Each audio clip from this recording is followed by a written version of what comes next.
Compañeros, nosotros somos el equipo integrado por Alejandra, Israel y Jorge. Somos del grupo 1IM28 y les vamos a presentar el principio del Le Chatelier. Bien, en el principio del Le Chatelier, si se considera la reacción reversible siguiente, que sería A minúscula A mayúscula W más B minúscula B mayúscula X, reversible con C minúscula C mayúscula Y más D minúscula D mayúscula Z, donde A, B, C y D minúscula son los respectivos coeficientes estequiométricos de las sustancias A, B, C y D mayúsculas que se encuentran en los estados de agregación W, X, Y y Z respectivamente. Entonces se puede establecer la siguiente expresión analítica que relaciona las cantidades de reactivos y productos en cualquier tiempo. Lo que esto podría decir viene en corchetes, donde estos expresan los términos de molaridad, donde C mayúscula, C, B, C y D mayúscula son los productos, A y B son los reactivos, donde los productos son en la parte superior y en la parte inferior son A y B con sus respectivos exponentes C, D, A y B minúsculas. De esto podemos decir que cuando las cantidades de reactivos y productos cambian conforme avanza el tiempo de reacción, el valor del coeficiente anterior varía, por lo cual se le denomina coeficiente de reacción y se le asigna la literal Q. Pero sin embargo, cuando se alcanza el equilibrio dinámico, las cantidades de reactivos y productos no varían con el tiempo, es decir, el valor de Q sería constante, por lo que se le denomina entonces constante de equilibrio y se le asigna la letra K. Aquí podemos mostrarles que Q sería igual con lo anterior que habíamos dicho de los productos y los reactivos, donde productos van arriba y reactivos van en la parte inferior, y K, que sería la constante de equilibrio, donde de igual manera los productos van en la parte superior y en la parte inferior van los reactantes o los reactivos. Ya una vez que se alcanza el equilibrio,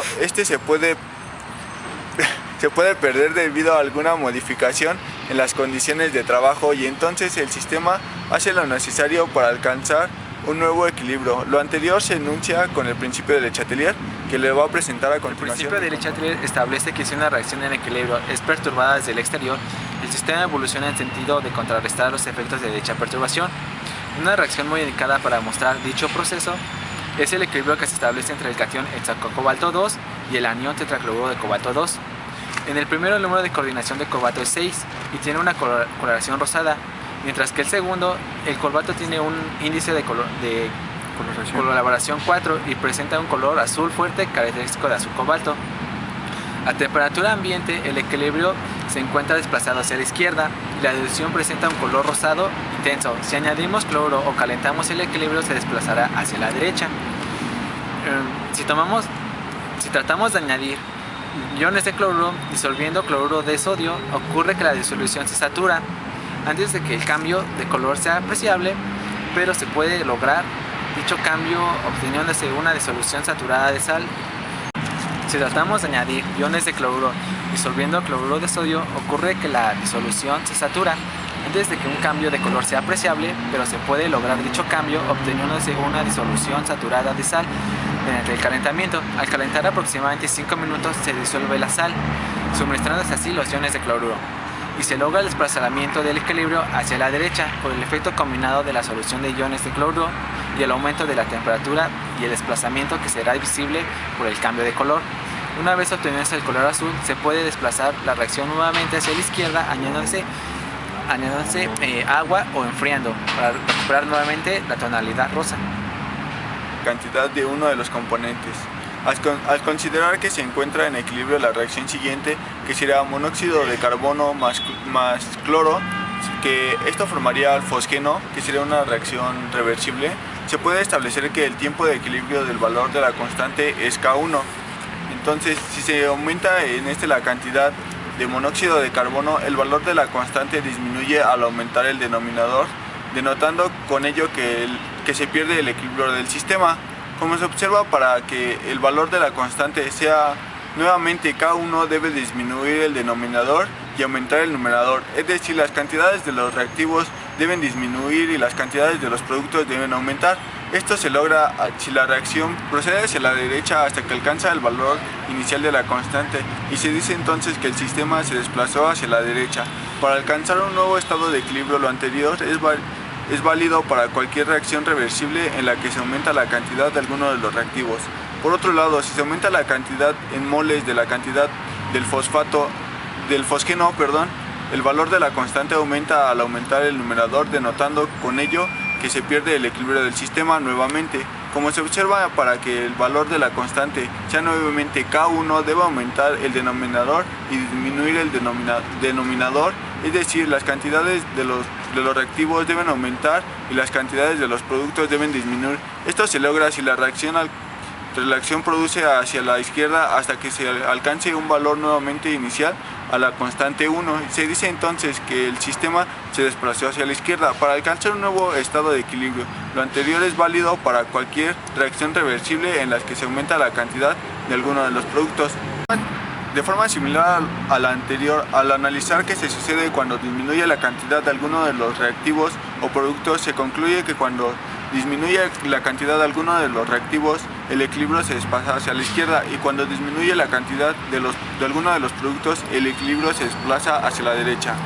Después, podemos decir que la variación de la presión, si se considera que se encuentra en el equilibrio la reacción siguiente, que sería la misma a la anterior, donde el monóxido de carbono y el ion cloro forman el fosgeno, resultando lógico suponer que para que establezca la reacción se encuentra en el equilibrio debe llevarse a cabo en un recipiente cerrado herméticamente, ya que de lo contrario se perderá continuamente cierta cantidad de reactivos y productos.